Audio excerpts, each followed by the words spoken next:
Perkenalkan, nama saya Franciscus Handrianto dari jurusan Desain Komunikasi Visual. Pada kesempatan kali ini saya akan menjelaskan tentang bisnis model kanvas dari ide bisnis saya, yaitu Art Studio. Saya mulai dari customer segments.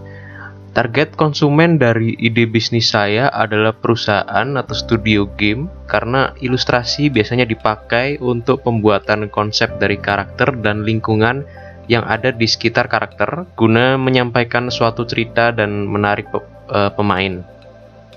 Kemudian target selanjutnya adalah perusahaan film atau hiburan.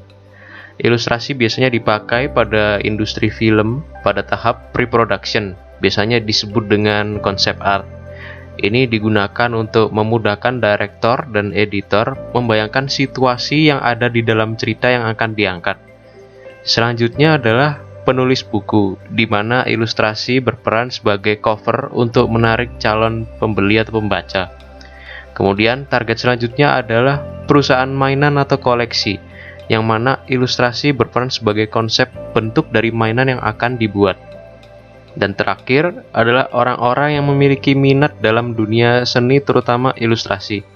Mereka adalah target konsumen dari layanan mentorship yang akan disediakan dalam bentuk video yang sudah diedit dan sesi video call pada event tertentu. Kemudian bagian value proposition. Untuk value yang ditawarkan agar lebih menarik target pasar adalah kualitas karya yang dihasilkan tinggi, diimbangi dengan komunikasi yang baik selama proses pembuatan berlangsung, dan terus memberi update tentang karya yang sedang dikerjakan pada klien. Hal ini merupakan kunci utama yang sangat diinginkan oleh klien berdasarkan pengalaman saya dalam menjalani freelance sebagai ilustrator dan graphic designer. Komunikasi yang baik diperlukan agar karya yang diinginkan oleh klien dapat terwujud dengan kualitas yang baik dan tepat waktu. Pada bagian channels, media yang akan dipakai untuk menjangkau konsumen adalah sosial media dan website yang menampilkan portfolio sesuai kebutuhan industri. Hal pertama yang biasanya dilihat oleh calon konsumen adalah portfolio untuk melihat apakah karya-karya tersebut cocok dengan apa yang sedang dia cari.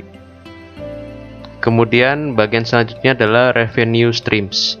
Untuk pemasukan didapat dari hasil pemesanan artwork, pendapatan dari hasil teaching class atau mentorship, dan pendapatan dari hasil penjualan merchandise.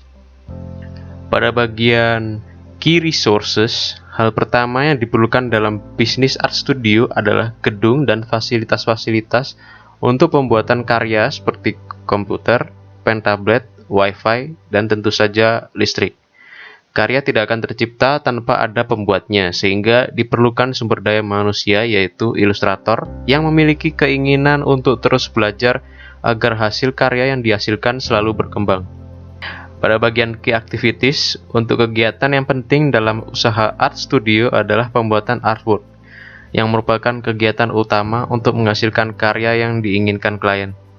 Kemudian, komunikasi dengan klien menjadi pelengkap dari proses pembuatan artwork.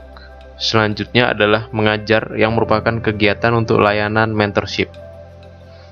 Untuk key partnership, dalam menjalani usaha di industri kreatif, diperlukan kerjasama dengan percetakan untuk dapat menghasilkan merchandise yang original dengan kualitas yang bagus, kemudian dengan perusahaan atau studio game dan film dalam bentuk kerjasama jangka panjang. Kemudian bagian customer relationship. Untuk terus menjangkau konsumen, dilakukan pemberian info berupa promo seperti free mentorship dan diskon produk merchandise. Yang terakhir adalah cost structure. Untuk pengeluaran dari bisnis ini adalah gaji karyawan yang bekerja sebagai ilustrator, kemudian perawatan komputer, biaya bulanan wifi dan listrik. Sekian penjelasan tentang bisnis model kanvas dari ide bisnis saya. Terima kasih dan sampai jumpa.